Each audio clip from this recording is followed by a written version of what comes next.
Looking back now, I realize how unprepared I was for the quiet. I grew up in Portland where the nights were alive with traffic noise, sirens, and late-night laughter drifting through open windows. When my parents announced we were moving out to the Oregon backwoods in the summer of 2005, I pictured a sort of vacation, fresh air, big skies, maybe even some peace. I didn't think about how silence can sometimes be worse than noise. My dad, a contractor, had struck a deal on a newly built house that sat high up on a hill, surrounded by national parkland. It was fancy, bigger than anything we'd lived in before.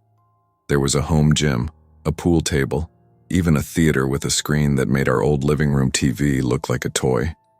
My mom called it a dream house. For me, it was just too big, too empty, too far away from anything familiar. The first few nights I stayed awake listening. At first I blamed my own imagination, the way the wind whistled through the trees or the creaks in the wood as the house settled. But sometimes I'd swear I heard more than that. Soft tapping, almost like fingernails against glass.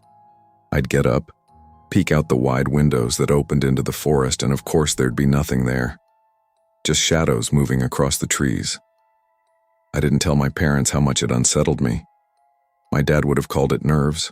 My mom would have said I needed time to adjust. I tried to brush it off. During the day, the place was beautiful. Sunlight cutting through tall evergreens, deer grazing down the hill, the kind of postcard scene you only saw driving past small towns. But the nights had a way of pressing in on me. One Saturday when my folks went out for dinner, I invited my girlfriend, Emily, over.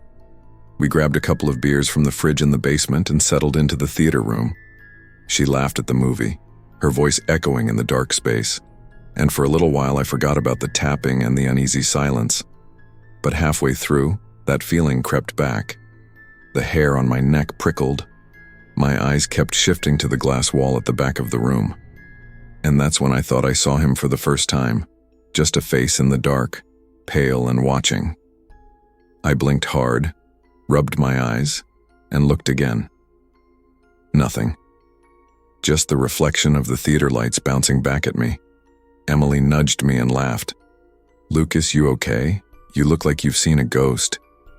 "Yeah," I lied, forcing a grin. "Just zoning out." But after she left around midnight, that unease doubled. I switched off the lights and headed for the stairs when I froze. At the far edge of the sliding glass door, pressed against it like he belonged there, stood a man. He was thin, clothes dirty, hair a greasy mess. His grin spread too wide, gums dark, eyes locked straight on mine. In his hand, he tapped a knife against the glass. Tap, tap, tap. For a moment I couldn't move. My heart pounded so hard I could hear it in my ears. The man tilted his head, almost playful, and kept that slow rhythm with the knife. Somehow I snapped out of it. I backed into the shadows and switched off the basement light. Darkness swallowed the room, and when I looked back, the man was gone. Relief came quick, but then I turned toward the den, and there he was again, standing at the second sliding door, still grinning, still tapping. I bolted upstairs. Just then, my parents' headlights cut across the driveway. My mom had barely stepped inside when I blurted everything out. Her face drained of color. She told me police had warned about a prowler in the area, someone dangerous. Dad grabbed his rifle and stormed outside. But by the time the cops showed up, there were no footprints, no forced entry, nothing but my word. For the next few weeks, the fear settled in deeper. Some nights I woke to faint metallic tapping beneath my floorboards, like someone had crawled under the house. Other nights I thought I heard footsteps pacing on the roof. Every time we called the cops, they came up empty. It wasn't just paranoia anymore. Something, or someone, was out there, watching, waiting. By winter, I was exhausted, always checking the locks twice, sometimes 3 times. I kept my blinds shut even during the day. My friends stopped coming around. They thought I was overreacting, maybe losing it. But I knew better. One Friday night, my parents left for a weekend trip. They trusted me to handle the house. To make me feel safer, they left Brutus, our Rottweiler, along with a loaded shotgun. I told them I was fine, but inside I was anything but. Snow fell hard that night. The world outside went quiet, smothered in white. I sat in my room, pretending to study while Brutus dozed at my feet. Then, without warning, he lifted his head and let out a growl, low and deep, unlike anything I'd heard from him before. The hair along his back stood straight. Then I heard it too. Footsteps crunching slowly around the house. Knock, knock, knock. First at one window, then another. Methodical, patient, like he wanted me to know he was there. My hands trembled as I gripped the shotgun. Brutus stalked toward the front door, hackles raised, teeth bared. For half an hour it went on, footsteps circling, knocking at every window, and then silence. I didn't sleep that night. The next morning I stepped outside with Brutus. My stomach turned when I saw the footprints. They circled the entire house, stopping at every window, as if he had pressed his face to each one. The trail zigzagged into the forest, looping back on itself, like he wanted to confuse anyone who followed. I stood there shivering, not from the cold but from the knowledge that he wasn't going anywhere. That evening the tapping started again, louder, more deliberate. I'd had enough. Fear boiled into anger, and I snapped. I yanked open the sliding door, shotgun raised, and shouted into the fog, "Get the hell away from my house." The fog lights caught him clearly this time. Same filthy clothes, same deranged grin, knife glinting in his hand. He didn't flinch. He just stared, head cocked like he was amused. I fired a warning shot into the air. The blast echoed through the trees. The man staggered back, but never dropped his smile. Then he stepped slowly into the woods. Brutus barked furiously, lunging at the leash. My chest burned with adrenaline. "Go!" I shouted, unclipping him. The Rottweiler tore across the yard, vanishing into the trees after the man. For several minutes all I heard were barks echoing through the forest, then silence. When Brutus returned alone, panting and wild-eyed, I knew the prowler had slipped away again. I locked every door, every window, and sat in the living room with the shotgun across my lap until dawn. After that night, the noises stopped. No more tapping. No more footsteps. The silence returned to the house, and for once, I was grateful. But silence doesn't erase memory. Years passed. I graduated, moved back to the city, and tried to bury the memories of that winter. But whenever I came home to visit, the woods still unsettled me. Walking the trails behind the house, I'd sometimes spot carvings in the bark of old trees, crooked, smiley faces, etched deep, the marks darkened with age. I never told my parents. They wanted to believe it was over. Maybe it was. Maybe he moved on, found another house, another set of windows to tap on. But deep down, I knew he had left a mark, not just on the trees but on me. I never leave my blinds open at night. I don't sleep soundly in silence. And every so often, when the wind dies and the night feels too still, I think about that grin pressed against the glass, and I wonder if he's out there, watching somebody else. Evil doesn't always come crashing through doors or screaming in the streets. Sometimes it waits patiently in the dark, testing the edges of your fear. I was 16 in the fall of 2017, living in a small town called Hollow Pines, tucked against the edge of the valley. It wasn't a bad place to grow up. People left their bikes on lawns, neighbors waved whether you knew them or not, and the loudest thing you usually heard after dark was the occasional freight train rattling past the highway. But the quiet had a way of making every little sound feel bigger, and sometimes, when storms rolled in from the hills, the town felt smaller, almost like the sky was pressing down on it. That October, my parents decided to visit relatives 2 hours away. I begged them to let me stay home alone. I'd never had the house to myself overnight before, and it felt like a rite of passage. After weeks of promising I'd lock the doors, stay out of trouble, and answer their check-in texts, they finally agreed. They left just after lunch that Saturday, and I swear I felt 10 feet taller locking the door behind them. The house was mine. I spent most of the afternoon setting up in the basement den, which my dad had turned into a mini home theater. He'd hung blackout curtains over the wide windows, and with the big flat screen and surround sound, it felt more like a small movie house than a basement. I dragged down a blanket, a bag of chips, and set up my game console. Outside, clouds had already started building, heavy and dark, and by evening, the storm was in full swing. Thunder rattled the walls, rain hammered against the glass, and the lights flickered every few minutes. But I didn't mind. I'd always liked storms. They made me feel cocooned, like the world outside was dangerous but I was safe inside. By 8:30, my best friend Kyle was online with me. We'd been talking through headsets for hours, laughing and trash-talking like always.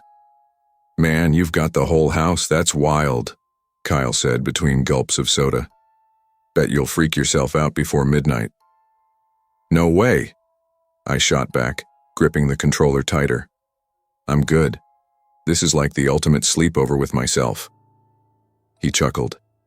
"Yeah, until the power cuts out and you realize you're basically in a cave." We kept playing, thunder cracking overhead, until the doorbell rang. At first I thought it was the storm, but then it rang again, sharp and clear. I froze, controller still in my hands. Nobody was supposed to come by. My parents had a key, and none of my friends lived close enough to just show up. "Hold on," I muttered into my headset. "Someone's at the door." "Bro, don't open it," Kyle said instantly.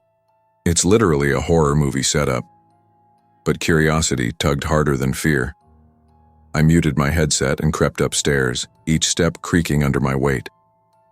The front hallway was dim, lit only by the porch light flickering through the storm. I pressed close to the door. "Who's there?" I called, trying to make my voice sound deeper than it was. For a moment, just the hiss of rain answered. Then a voice, muffled but clear. "Hey, my car broke down. Can I use your phone?" Every nerve in my body tightened. My dad had drilled it into me since I was little. Never open the door for strangers, especially when you're home alone. "Sorry," I called back through the wood. "I can't help you." There was a pause. Then the sound of footsteps sloshing away through puddles. I stood there for a full minute, ears straining, before finally exhaling. My hands were clammy. I told myself it was nothing, just some guy caught in the storm. I slipped back downstairs and unmuted my headset. "Dude," I whispered. "There was some guy at the door, said his car broke down." Kyle gave a nervous laugh. "Told you. Creepy storm vibes. Bet he's gone." "Lock the door?" "Yeah," I lied. I hadn't checked, but I didn't want to admit I was too shaken to walk back down the hallway. We played a few more minutes before it happened again. The doorbell rang. Longer this time. Then came the knocking. Sharp, impatient. My stomach dropped like a stone. I muted everything and sat frozen. The knocks went on for almost a minute before finally stopping. I didn't move. I just stared at the basement curtains, listening, waiting. Eventually, silence returned. The storm covered everything else. I forced myself to believe he was gone again. I sank onto the couch, gripping the controller like a lifeline. That's when I saw it. Not directly. At first, just a flicker in the reflection on the black TV screen. Movement where there shouldn't be. The basement door at the back of the house was closing. I whipped around. My breath caught in my throat. A tall figure stood inside the den, rain dripping off a heavy coat, his shadow stretching across the carpet. It wasn't my dad. It wasn't anyone I knew. I didn't even think. I dropped the controller and bolted for the small office off the den. My hands fumbled at the knob. I slammed the door shut just as the man lunged for it. The lock clicked. The handle rattled violently. Then his voice, muffled but furious. "Come on, kid. Just let me in. I just need somewhere dry." I backed until my spine hit the desk. My chest heaved. I scanned the office. One exit to the den, blocked by him, and one to the garage. My parents' words rang in my head. "If anything happens, go through the garage. Neighbors are 3 houses down. The pounding grew harder. "Open it, damn you! Don't make me break it down!" My hands shook so badly I nearly missed the garage door button on the wall. I slammed it. The heavy metal door began grinding upward, loud enough to shake the office. He heard it. The pounding turned frantic. I didn't wait. I dropped to the floor, rolled under the rising door, and sprinted barefoot into the storm. The rain hit me like ice, my hair plastered to my forehead, water dripping into my eyes. I sprinted down the slick driveway, feet slapping the pavement, lungs burning. I didn't dare look back. The neighbor's house glowed faintly down the block. I pounded on their door, breathless, almost sobbing. "Please," I gasped when Mrs. Walker opened, her eyes wide. "There's someone in my house. He broke in. Please call the cops." She ushered me inside without a second thought. Her husband grabbed the phone, dialing 911 with steady hands, while she wrapped a towel around my shoulders. My chest shook so hard I thought I'd throw up. Within minutes, red and blue lights cut through the rain. 2 officers rushed past me into the garage. I sat on the Walker's couch, clutching the towel, listening to every slam and shout from my house. Finally, they emerged, dragging the man in handcuffs. He looked older up close, maybe late 30s, eyes glassy and wild. His coat was soaked, his face pale. He slurred at the officers. "This is my house. That kid's trespassing." The cops ignored him, shoving him into the back of the cruiser. The sight made my stomach twist. By then, my parents were already on their way home. When they burst through the Walker's front door an hour later, my mom crushed me into a hug so tight I could barely breathe. My dad's face was pale, jaw clenched like he wanted to fight someone. I barely slept that night. Even with them home, every creak of the house made me flinch. Every gust of wind against the siding made me think he was still there, rattling at the door. The next morning, we walked through the house with the officers. My dad found muddy footprints across the carpet near the back door. The lock on the basement entrance had been forced with something metal, maybe a crowbar. "He probably watched the house," one officer said, his tone flat. "Knew your parents were gone. Storm made it easier for him to sneak in." My mom shuddered. Thank God Ethan thought to run. The man turned out to be a drifter. No fixed address. He'd been arrested before for trespassing, drunk and disorderly conduct, even assault. He wasn't armed, but he didn't need to be. Just the sight of him inside our house was enough to shake me for months. At school, I tried to act normal. Told Kyle the story in pieces, left out the parts about how scared I'd been. But at night, lying in bed, the memories came back full force. The reflection in the TV, the sound of his voice through the door, the furious pounding. I started double-checking every lock before bed, then triple-checking. I couldn't go into the basement alone. The den that once felt cozy now looked like a trap. Sometimes, late at night, I thought I heard the rattle of the office doorknob again, soft and insistent. It took months for things to feel normal again. Even now, years later, I still lock doors out of instinct the second I walk into a room. I still tense up when storms hit at night. But that night taught me something I've never forgotten. People think danger comes with warning signs. A sketchy neighborhood, a stranger who looks the part of a criminal, a situation that screams trouble. But sometimes it's just a knock at the door during a storm. Sometimes it's a man who seems desperate enough to need help. And sometimes it's your own curiosity that puts you in reach of something you'll never forget. Trust your instincts, even when they make you feel paranoid. It's better to be cautious than to regret ignoring that gut feeling. Never open the door to someone you don't know, especially when you're alone. And remember, safety isn't about being brave in the moment. It's about surviving to tell the story afterward. When I was 19, I thought I knew everything about the world. I had just finished my first semester at a community college in Oregon and was back home in Cedar Falls, broke as ever. Tuition had drained what little I'd saved from working summers at the diner and the bookstore where I'd been stocking shelves before classes had cut everyone's hours right before Christmas. I wasn't helpless. I'd always prided myself on being independent. But my bank account had slipped under $100, and my parents weren't in any better shape. I needed money. Bad. That's why, on a freezing December evening in 2019, I was sitting in my room scrolling through odd jobs on my laptop instead of out with friends. Most of them were trash surveys, babysitting gigs that wanted 5 years of experience, people offering $20 to shovel half a mile of driveway. Then one ad caught my eye. Need sitter for dogs, 3 nights, $300, must not be afraid of big dogs. That was it. No picture, no details. Just a number and an address near Ridgewood Lane. I stared at it for a long time. Ridgewood was an older neighborhood, tucked behind the woods. I'd driven past it once with a friend. The houses were big but run down, porches sagging, shutters crooked. Still, I loved dogs.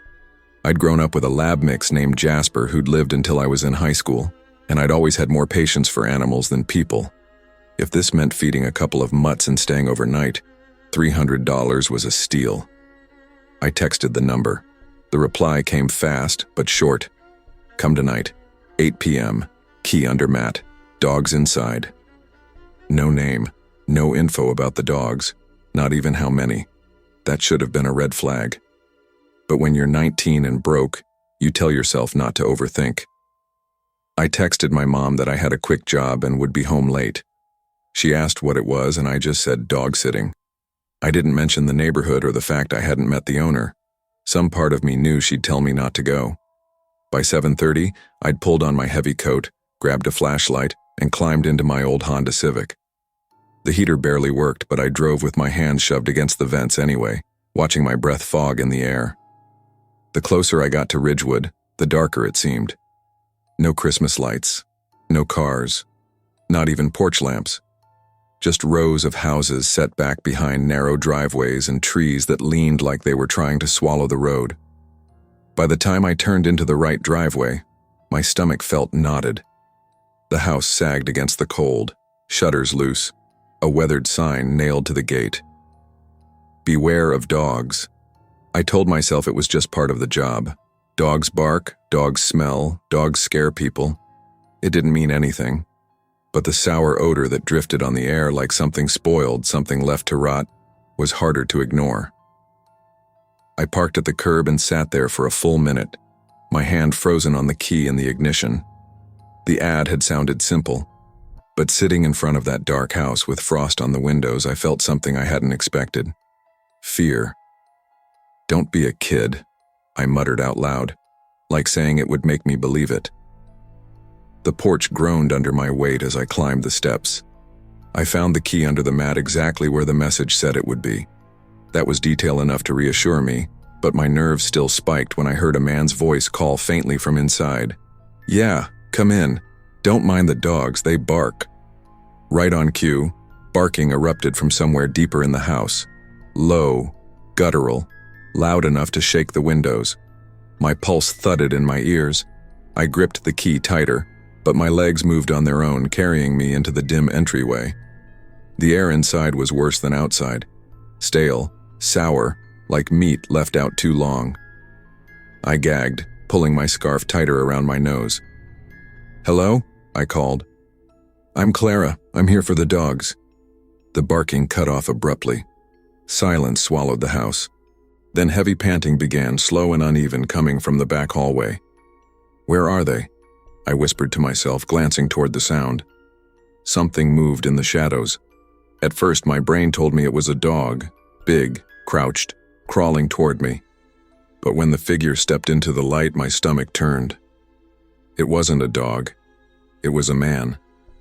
He was on all fours, knees raw, hands planted flat like paws. A leather collar gleamed around his neck. His clothes, or what looked like them, were sewn into some crude costume, a patchwork fur suit with seams tearing at the shoulders. A plastic tail jutted awkwardly from the back, swinging as he crawled. When he grinned, his teeth shone wet, his eyes were bloodshot, his breath reeked. New friend, he panted, wagging his fake tail. His voice was too cheerful, too childlike. Dogs need company. You pet me now?" I stumbled back so hard I hit the wall. My throat closed. I wanted to scream, but nothing came out. He scrambled forward with shocking speed, nudging my leg with his head like an animal begging for affection. "Pat me. Be good. Pat me." The smell of his breath hit me like a punch. I shoved him away with both hands. He laughed, high, broken, giggling. "Don't be mean," he whined, crawling to the fridge. He yanked it open and grabbed a bowl from inside. Raw meat glistened red under the yellow light. Not packaged meat, just piles of bloody chunks. My stomach heaved. I bolted toward the door, but his body slammed against the frame faster than I thought possible. He barked at me, actually barked, spittle flying from his mouth as he shook his head side to side. The collar jingled. "Stay," he snapped like he was commanding me. "Dogs don't run. Stay." I tried to push past him, but he blocked me, panting harder now, his grin stretching unnaturally wide. "Please," I croaked, my voice breaking. "I just came to watch the dogs." He slapped the floor with both hands and crawled closer. "I'm the dog," he whispered. "I need you." That was enough to rip through my paralysis. I shoved him aside and tore the front door open. Cold air blasted me as I sprinted down the porch steps, my boots slipping on ice. Behind me, I heard him hit the doorway on all fours. "Don't leave! Don't leave!" His howl rose into the stormy night, wild and inhuman. I screamed for help as I ran, my voice echoing through the empty street. My chest burned, my lungs locked, but I didn't stop until I saw a porch light snap on 2 houses down. An older man stepped outside, holding a baseball bat. His eyes widened when he saw me sprinting, then narrowed on the figure bounding down the driveway behind me. "What the hell?" he shouted. The man-dog lunged, teeth bared. He bit deep into the neighbor's leg before I could even process it. The older man roared in pain, swinging the bat down with all his strength. The crack made me flinch. The attacker released him, stumbling back, blood smeared on his chin. His howl turned guttural, animalistic, echoing through the trees. Then he bolted. Not back into the house, but into the woods, his limbs pounding the frozen ground. The sound faded until all that remained was the wind. The neighbor leaned against his railing, pale, clutching his bleeding leg. I rushed to him, shaking, barely able to speak. "Not the first time," he muttered through gritted teeth. "Last year, a girl. 30 stitches. He always comes back." The police arrived within minutes, sirens flashing against the trees. I tried to explain between sobs, my words tripping over themselves. The ad, the house, the man in the suit. They searched the property. The fridge was full of raw meat, some of it blackened with rot, but there were no dogs, no one else inside. Just the smell, the mess, and the eerie stillness of a house lived in by something not right. The man was gone.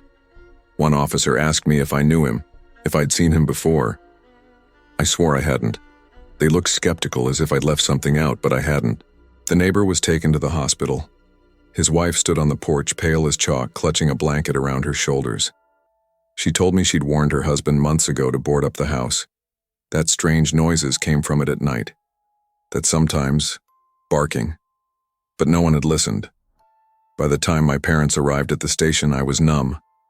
My mom kept repeating, "You could have died," over and over, her hands gripping mine so tightly they ached. My dad was silent, but his face was stone. The police never released a report about who the man was. They didn't find records, no name, no charges. Just a vague warning in the paper a week later about being cautious with online job postings. It felt like the whole thing was supposed to disappear. But for me, it never did. For weeks after, I couldn't sleep. Every time I shut my eyes, I saw his face tilted up at me, grinning, drooling, calling me new friend. I started hearing phantom barking at night. Some nights I swore I heard scratching on the siding, or the sound of someone crawling across the porch. I never knew if it was real, or if my mind was broken from fear. I never took another odd job again. I deleted every job app from my phone, blocked unknown numbers, and stopped answering ads online. My friends teased me for months, but they didn't know what it was like to see a person crawl out of the dark and beg you to treat them like an animal. Even now, years later, when winter comes and the nights stretch long and cold, I sometimes wake with my chest tight, heart racing, convinced I can hear it again. The sound of heavy panting, the voice, cracked and desperate. Dogs need company. You'll come back. Not every opportunity is worth the risk, no matter how much money is promised. Trust your instincts, because danger doesn't always look like danger until it's too late. Caution isn't weakness, it's survival. Some doors are better left unopened, and some jobs aren't worth your life. My name is Daniel Reeves, and the winter of 2021 was the loneliest I'd ever known. I'd lived in Red Haven, Michigan, my entire life. It wasn't a bad town. Quiet streets, small diners, the kind of place where the post office clerk knew your birthday without looking it up. But that December was different. A storm rolled in and refused to leave, burying the neighborhood under mountains of snow. It kept falling for days, swallowing driveways, burying cars, and muting every sound except the wind. I was 27 then, stuck in a rhythm of working from home and pacing around the little two-bedroom house I'd once shared with my roommate, Jason. He'd moved to Chicago a couple of months earlier for a better job, leaving me with the entire place. At first, I enjoyed the quiet. No dirty mugs in the sink, no late-night video game sessions echoing through the walls. But as the snow piled higher, that silence turned oppressive. The house felt too big, too empty. Sometimes, when the wind cut through the chimney, it sounded like voices whispering inside the walls. Jason's old bedroom had become my office. I dragged my laptop in there and tried to make it feel purposeful, but every time I typed, it echoed. I drank too much coffee, ate frozen dinners, and spent most evenings staring out the front window, watching the snow bury my SUV in the driveway. The storm had locked us all in, but I was the only one inside this house. That Thursday evening, just before dusk, a knock came at the front door. The sound startled me. Nobody just stopped by during storms like this. Pulling on a sweater, I opened it to find a man standing there. He wore a heavy winter jacket crusted with snow, his breath puffing out in clouds. His face was pale, his eyes dark under the porch light. "Cars stuck down the street," he said. His voice was urgent but controlled. "I don't have a phone. Can I borrow yours to call my brother?" My father's voice echoed in my head. Never let strangers in when you're alone. I hesitated, but when I looked past him, I saw the SUV he'd pointed to. It was jammed against a snowbank under the flickering street lamp. It looked real enough. "Yeah, sure," I said. "Just wait here." I stepped outside, shivering against the wind, and handed him my phone. He dialed quickly, murmured something I couldn't catch, then passed it back with a faint smile. "Thanks." He trudged back toward the SUV. I locked the door, relief settling in. It seemed strange, but explainable. I tried to move on with my evening.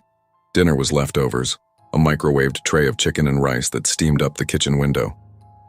By 9 o'clock, I'd settled onto the couch, the blue glow of the TV filling the living room. But when I glanced outside, the SUV was still there. Its headlights were off, but I could make out a shadow shifting inside the driver's seat. I told myself the storm had delayed his brother. It wasn't unreasonable. The roads were practically impassable, and I doubted the tow trucks were even running.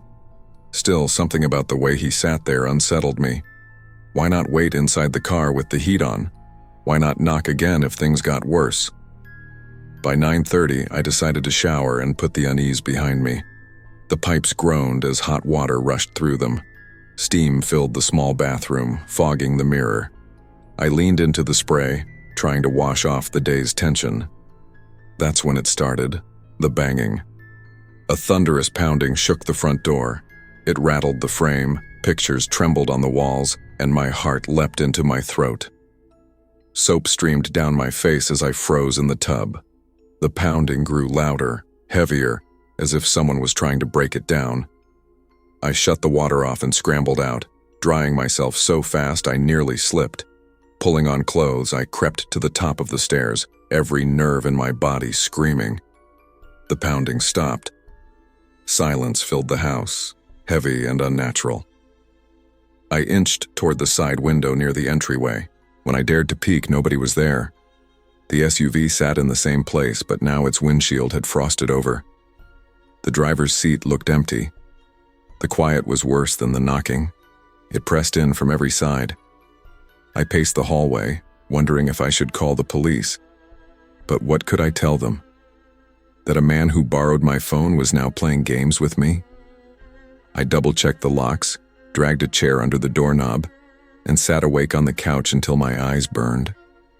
At some point, exhaustion pulled me under, but sleep was shallow, restless, filled with dreams of pounding fists against glass. The next morning, I found myself staring at the driveway through bleary eyes. The SUV was still there. Snow had piled around it, half burying the tires. My hands shook as I dialed the local police. 2 officers arrived nearly 40 minutes later, slowed by icy roads. Their flashlights swept across the yard, reflecting off the untouched white drifts. What made my stomach twist was the footprints, multiple sets of them, leading toward my house. They circled the windows, crisscrossing like the person had paced back and forth, testing the locks. One officer, a tall man with a crew cut, frowned. "Could be kids," he said. "Storm like this keeps 'em bored." I shook my head. It wasn't kids. He was here. He knocked. He borrowed my phone. They ran the SUV's plate. It was registered to a man named Christopher Harlan. Not local. No address in Red Haven. No family nearby. When I told them about the phone call, they asked to see my call log. The number he dialed showed up, but when they tried it, the line was disconnected. "Probably just someone passing through," the officer said. "Car broke down. He called for help, got picked up, and left the junk here." "But the knocking," I started. They exchanged a look. "We'll keep an eye out," the other officer said, "but nothing suggests a crime." They towed the SUV away later that afternoon.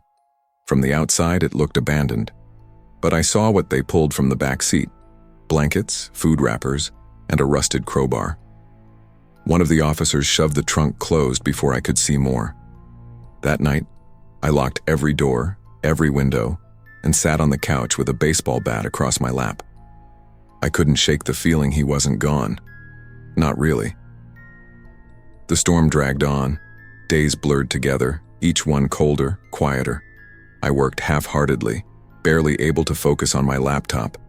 Every creak of the old house set my nerves on edge.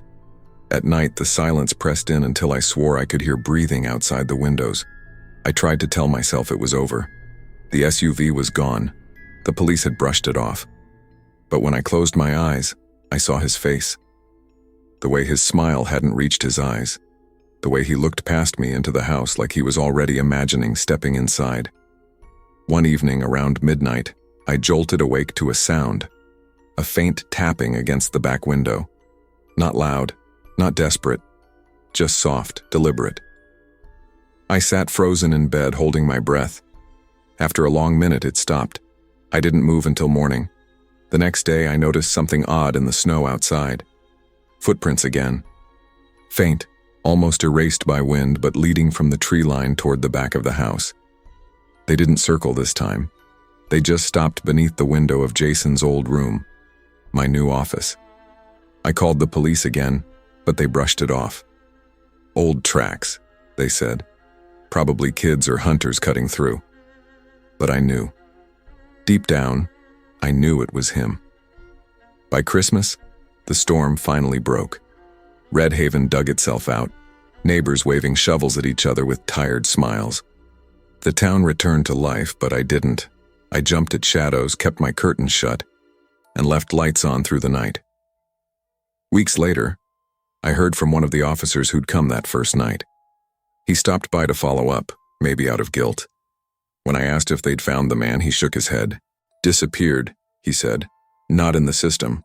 No one's reported him missing. It's like he doesn't exist." I thanked him, but it didn't help. The house never felt safe again. Every gust of wind against the siding made me flinch. Every knock on the door, even from the mailman, sent my heart racing. Sometimes when the wind howls at night, I swear I hear it again. That faint, steady knock, as if he's still out there, asking in a calm, patient voice, "Can I come in?" Fear can trick us into doubting our instincts, but it can also save us. That winter taught me that kindness should never come at the cost of safety. You don't truly know the people who stand on your doorstep, no matter how ordinary they seem. Evil rarely announces itself. It waits, it tests, it asks politely before trying to step inside. By the fall of 2012, I was 21 years old and already living a life that felt much older than me. I'd been on my own since I was 18, after my folks left Ashwood for a new start in Idaho.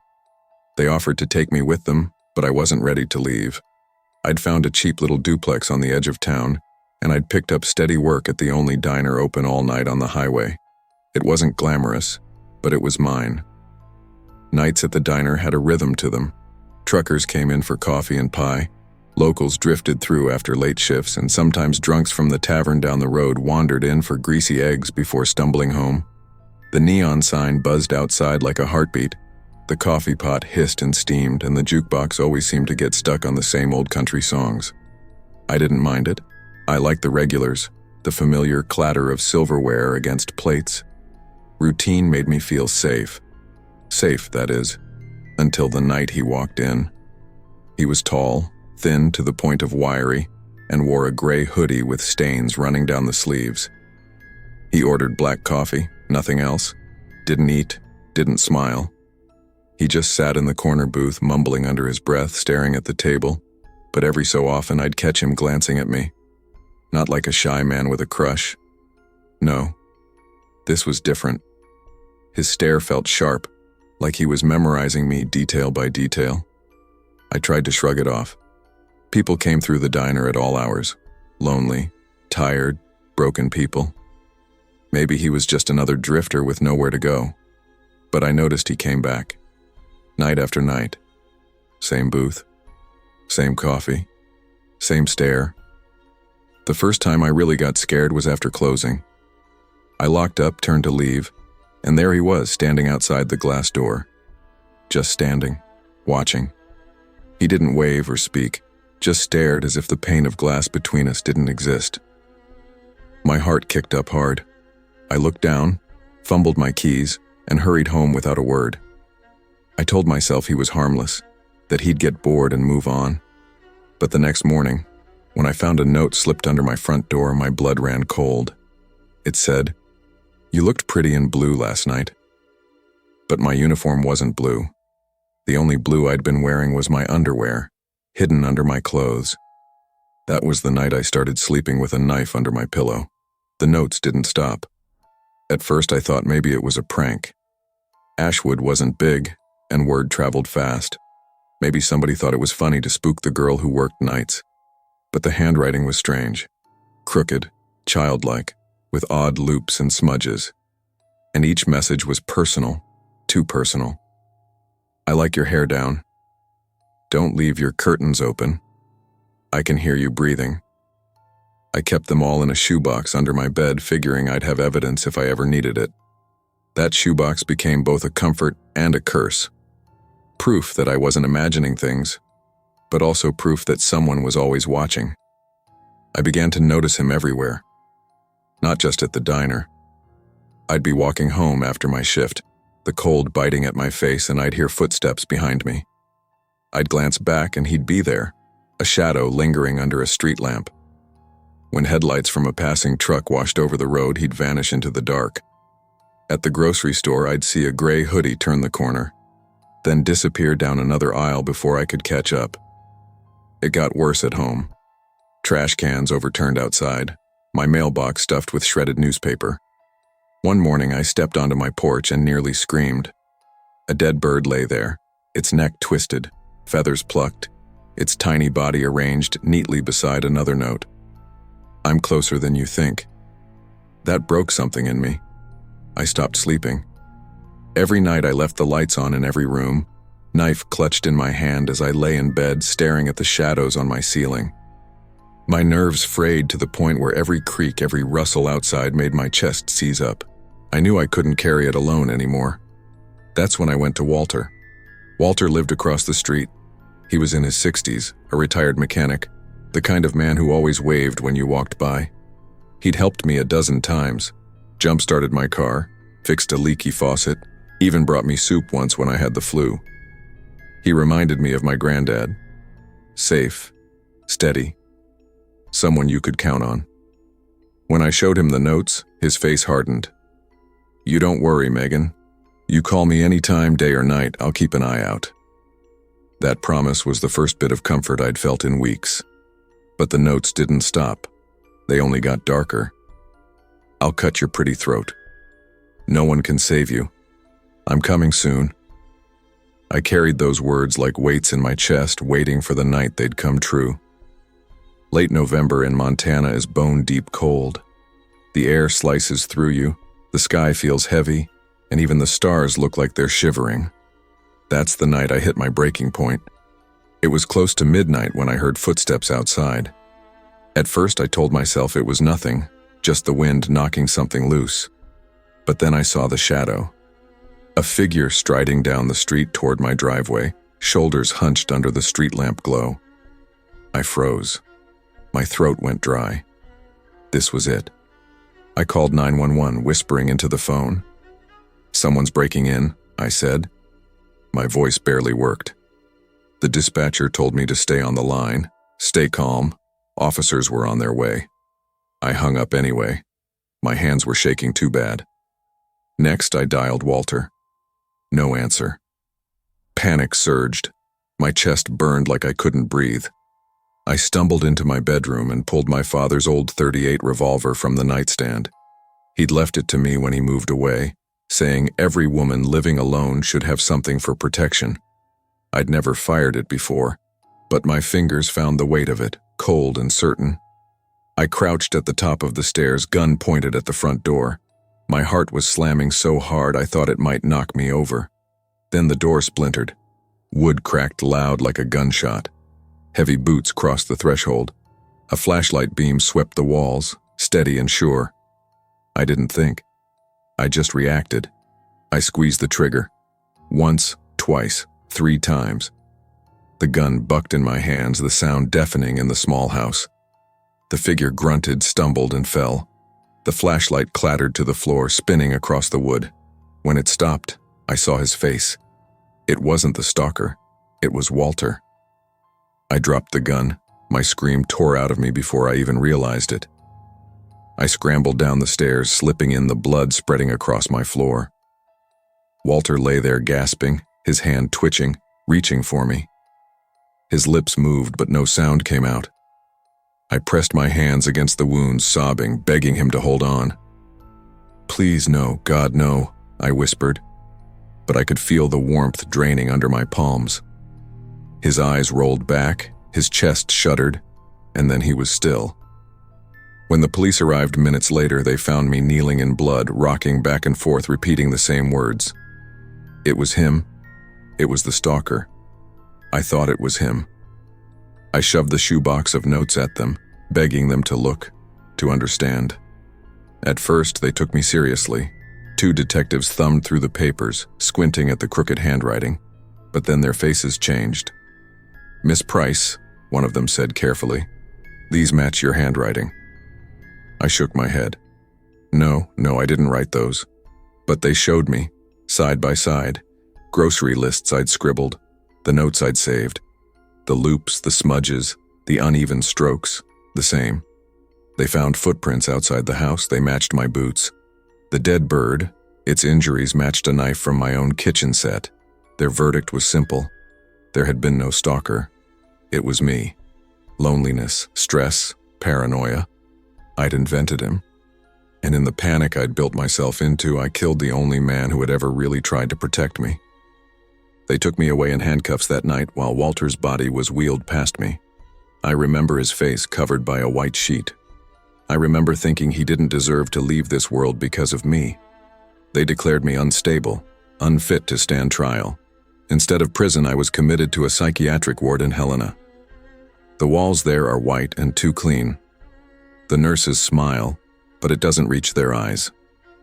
They give me pills that make my thoughts slow and heavy, but they don't erase the memories. I tell them over and over that I was framed, that the stalker was real, that he left those notes, followed me, broke into my house, that he made me pull the trigger. They nod, scribble things on clipboards, and move on. But at night, when the halls go silent and the lights dim, I hear things. A low whistle, faint, drifting through the cracks in the door. The flicker of a shadow just outside my room. Sometimes I wake up, and there are words scratched faintly into the wall across from my bed, crooked and shaky, like the notes I used to find. Pretty and blue. No one believes me. Maybe no one ever will. But I know he's still out there. Fear can twist the mind until even truth feels like madness. But whether Megan invented her stalker, or whether he was real.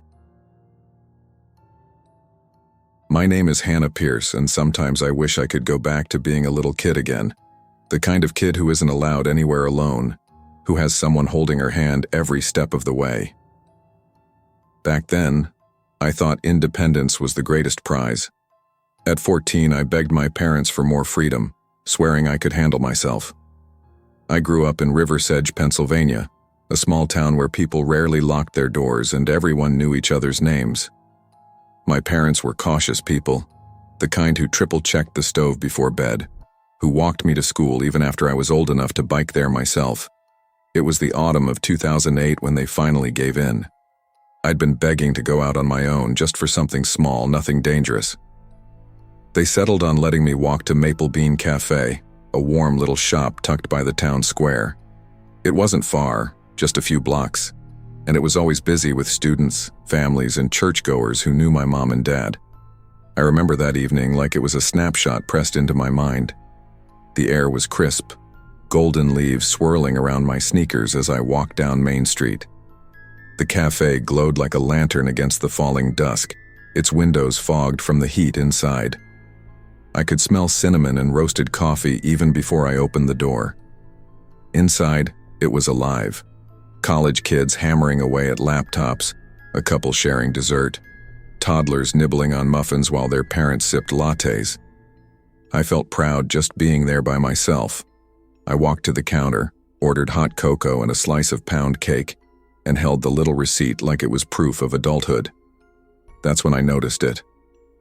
By the trash station, half hidden in the corner, stood something I couldn't explain. At first glance, it looked like some kind of mascot costume, pink and oversized, like a cracked cupcake. The frosting-like fabric sagged in places, torn threads dangling, clumps of fake sprinkles stuck to its surface. What unsettled me most were the tufts of what looked like real hair caught in the seams. The figure's head tilted slightly as if studying the room. I looked around expecting people to laugh or point, but no one reacted. Customers moved past it without even glancing. The barista called out names like nothing was wrong. I tried not to stare. Maybe it was some promotion for a kid's party. Maybe my imagination was running away with me. But when my order was called, I carried my tray to a table by the window, still stealing quick glances toward that sagging pink figure. And that's when it moved. It wasn't by the trash station anymore. It was crouched beside my table. The costume creaked softly as it bent closer, and though I hadn't heard footsteps, I felt its weight settle next to me. My throat closed. The cafe buzzed with chatter, yet in that moment, all I could hear was the faint tap of a stick against the floor. Then came the whisper, muffled and too close to my ear. Want to know a secret? There's a special menu for kids who behave. My heart pounded so hard I thought the cocoa might spill from my cup. I kept my eyes fixed on the window, on the passing headlights outside. Maybe if I ignored it, it would go away. But the costume leaned closer and I felt its breath, warm, sour, cutting through the smell of cinnamon rolls. I forced my voice steady. No, thank you, I whispered, gripping the paper cup until it crinkled. The figure chuckled softly, a wet, wheezing sound. Through the frayed fabric of the costume, two yellow-veined eyes blinked at me. They didn't look like glass or plastic. They looked real. One real flavor, it said. Just for you.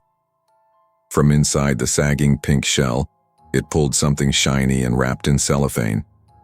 It looked like candy, glossy and colorful, the kind that would catch any kid's eye. It set it gently on my table, then raised one oversized hand and patted my head like a child. I wanted to scream. I wanted to run, but everyone around us carried on, typing, laughing, sipping coffee like nothing strange was happening. My lips parted, but no sound came. The figure stood, joints squeaking, and shuffled back toward the corner. Then, just like before, it froze, head tilted, watching me. I couldn't stay there another second. I shoved the candy into my bag without thinking, left my cocoa untouched, and bolted from the cafe. The bell above the door jingled brightly as I stumbled out into the night air. I didn't stop running until I reached my street. My parents were inside watching TV, unaware of the terror that clung to me like frost. I couldn't explain it. Maybe I'd imagined it. Maybe I was tired. But when I dropped my bag on the bed and unzipped it, the candy was still there. Brightly wrapped, no label, no brand. That night, while putting food out for the stray cat that hung around our porch, I thought of a way to prove it was harmless. I tossed the candy beside the kibble. The cat sniffed it, then began licking eagerly. Seconds later, a sharp crack split the air. The candy shell broke apart, and what rolled out made my stomach turn to ice. A glistening, fleshy human eye, veins still wet, stared up from the porch. The cat hissed, backed away, and bolted into the night. I screamed, slamming the door behind me, shaking so badly I could barely call for my parents. The police arrived that night, lights flashing across the quiet street.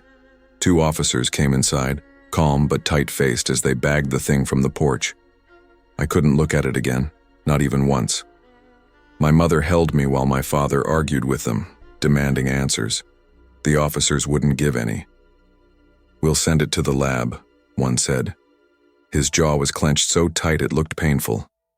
My father didn't sleep. The next morning, he stormed down to Maple Bean Cafe and demanded to see their security footage. The manager, confused, pulled it up. I wasn't supposed to be there, but I followed anyway. The footage showed me, walking to the counter, sitting at the table, flinching, muttering to myself, and then bolting out the door.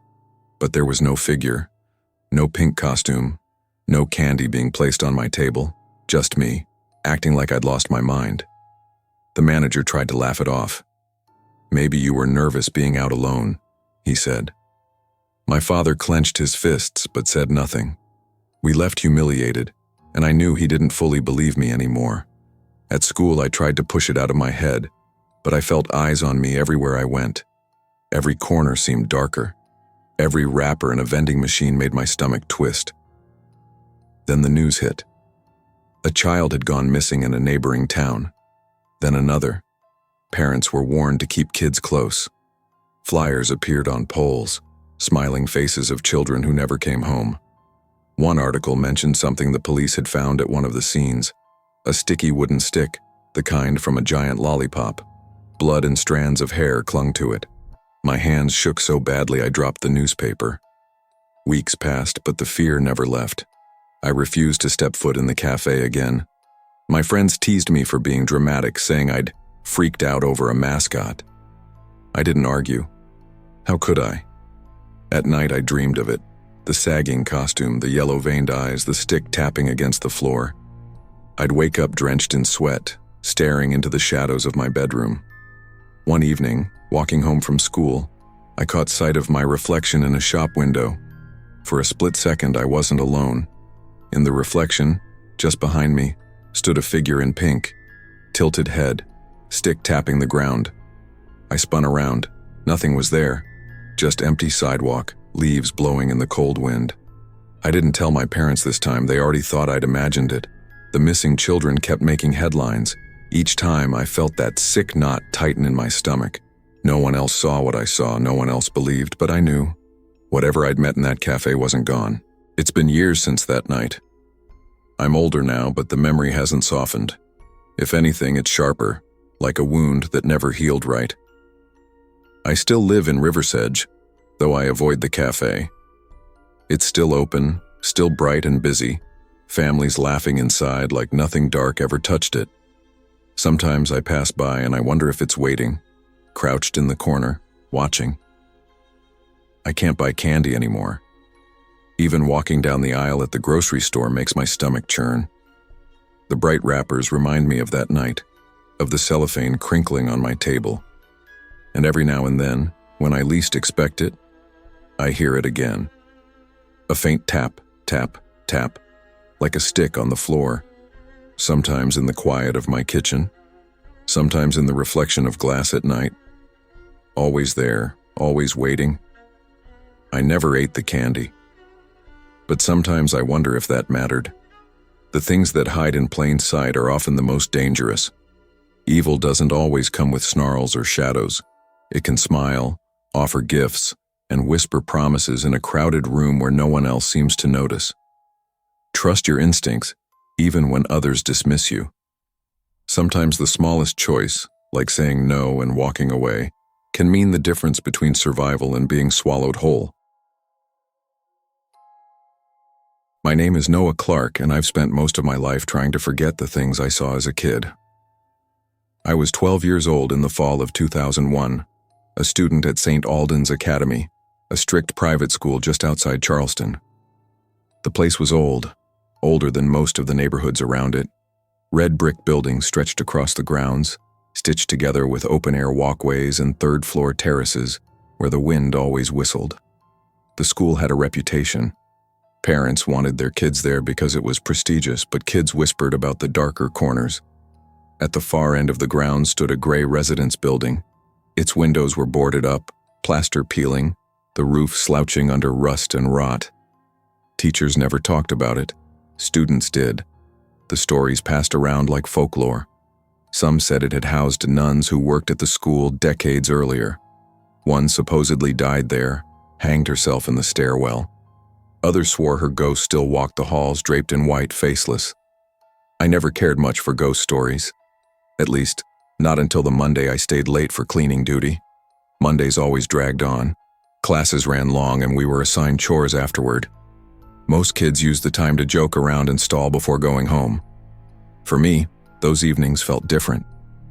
By the time the sun started bleeding violet across the sky and the hallways emptied, the silence pressed down in a way that made the old buildings feel heavier. That night, I was sent to wipe the terrace windows on the third floor. The air smelled like rain, the kind that lingers without falling. I worked in silence, rags squeaking against glass until I glanced across the grounds. That's when I saw it. A figure draped entirely in white stood at the entrance of the residence building, motionless, faceless. It didn't sway like fabric in the wind. It was rigid, staring straight at me. My breath caught in my throat. "Elliot," I whispered to my friend sweeping nearby. "Come here, look." By the time he walked over, the yard was empty. Elliot frowned. "There's nothing there, man. You're freaking yourself out." I tried to laugh, but the sound stuck in my chest. I told myself it was nothing. But even then, deep down, I knew better. I thought it would end there, a trick of the dusk, a tired kid's imagination. But the following Monday, I was back on the terrace with the same duty. The sky was darkening, and I told myself not to look at the old residence. I focused on the glass, rubbing hard enough to leave streaks. That was when I caught it. Not in the yard itself, but in the reflection of the window I was wiping. The figure. White. Featureless. Closer this time, standing near the base of the terrace wall. My chest seized. Slowly, I turned around, half expecting it to be there. But the yard was empty, nothing but damp grass swaying in the wind. I didn't call for Elliot this time. I knew what he'd say. I walked home that night, gripping my backpack strap so tightly my knuckles hurt. Every crunch of gravel behind me made me whip around. Each gust of wind felt like footsteps. When I got home, Mom asked what was wrong. I mumbled something about being tired. She studied me for a second longer than usual, but didn't press. Over the next weeks, The figure came back. Always near the residence, always gone when I looked directly. Sometimes in reflections, sometimes just out of the corner of my eye. I kept it to myself. I didn't want to be the weird kid with ghost stories. But it gnawed at me. Sleep grew thin. I started dreaming of knocking sounds under my bed, faint and rhythmic, like something trapped beneath the floorboards. I'd wake up sweating, my ears straining, convinced I'd still hear it if I stayed quiet enough. At school, I avoided the terrace as much as I could, but chores were chores. Every Monday I ended up there again, rag in hand, heart pounding. And every time I prayed not to see it. But prayers only carry you so far. It was late winter when things came to a head. A storm rolled over Charleston that Monday afternoon, thunder rumbling in the distance as we filed into our after-class chores. Most kids left early, their parents rushing to pick them up before the downpour hit. I wasn't that lucky. I was still on the terrace when lightning flashed, the world lit up in harsh white. And it wasn't on the ground anymore. The figure was with me, draped in soaked white fabric, standing only a few feet away, head tilted sharply to one side. My throat closed. I dropped the rag, stumbling backward so fast I nearly slipped. The cloth fluttered as if in a wind that didn't touch me. Underneath the thunder, a faint sound rose. Whispering. Not one voice but many, layered and overlapping. Too soft to make out words but too clear to ignore. I bolted. My sneakers slammed against the concrete as I tore through the terrace door, down the stairwell 3 steps at a time. My chest burned, vision swimming. The whispers seemed to chase me, swelling in my ears. I didn't stop until I burst into the courtyard, gasping in the rain. When I dared to look back, the terrace above was empty. No figure, no movement. Just the storm hammering the campus. That night I told my mom I was sick. She pressed her hand to my forehead, frowning. I muttered about the nun, about the figure in white. Her eyes softened with pity, not belief. "Bad dreams, Noah," she said gently. "That school fills your head with too many stories." I wanted to argue, but I couldn't. Because deep down, part of me feared she was right, that maybe I really was losing my grip, but another part knew better. After that night, I avoided the terrace as much as I could. I begged teachers for different chores, volunteered to sweep classrooms or scrub chalkboards, anything but the 3rd floor. Most times they let me switch, but sometimes I still ended up there, dreading each step up those stairs. The figure didn't appear again in full view, but I still felt it. In the reflections of glass doors. In the corner of my vision while I walked across the courtyard. Once I swore I saw the outline in a puddle after rain, even though the yard itself was empty. Sleep got worse. The knocking in my dreams grew louder, the whispers clearer. Sometimes I woke convinced someone was standing at the foot of my bed, only to flick on the lamp and find nothing. I stopped telling anyone. Elliot had shrugged me off, and my mom thought I was just spooked. My father, strict as he was, would have called it nonsense. So I kept it inside, carrying it like a stone in my chest. By spring, the residence was cordoned off completely. Rumors spread that the roof was close to collapse. Some kids cheered, saying demolition was finally coming. But I never felt relief. If anything, the thought of tearing it down made me more nervous, like destroying the building wouldn't erase what lived in it. The last time I saw it as a student was in April. Sunset bled across the courtyard, and in the window of the residence, I caught a glimpse of white. Just a second, a tilted head, then gone. I never told a soul. Years passed. I grew up, left Charleston, built a life far from the whispers of that old campus. But some memories don't loosen their grip. In 2018, I returned for an alumni tour. St. Alden's had changed. Fresh paint, new buildings, everything sharper and more modern. The residence building was gone, demolished for safety years earlier. In its place stood the library, all glass and steel. The guide droned on about renovations, but I drifted away, my eyes scanning the grounds. I knew it was gone. I told myself that over and over. But as I stood near the library doors, the glass caught my reflection, and something else. Behind me, across the lawn, a figure draped in white, head tilted, motionless. I spun around. Empty grass swayed in the wind. When I looked back at the glass, my reflection stared back. Alone. But I knew. Some things don't die with buildings. Some things follow. We often dismiss fear as childish imagination, but fear can be a compass. It warns us when something isn't right, even when no one else believes. The mistake is in ignoring it. Evil doesn't always live in the places we expect. Sometimes it hides in the silence, waiting, patient, until someone finally dares to look.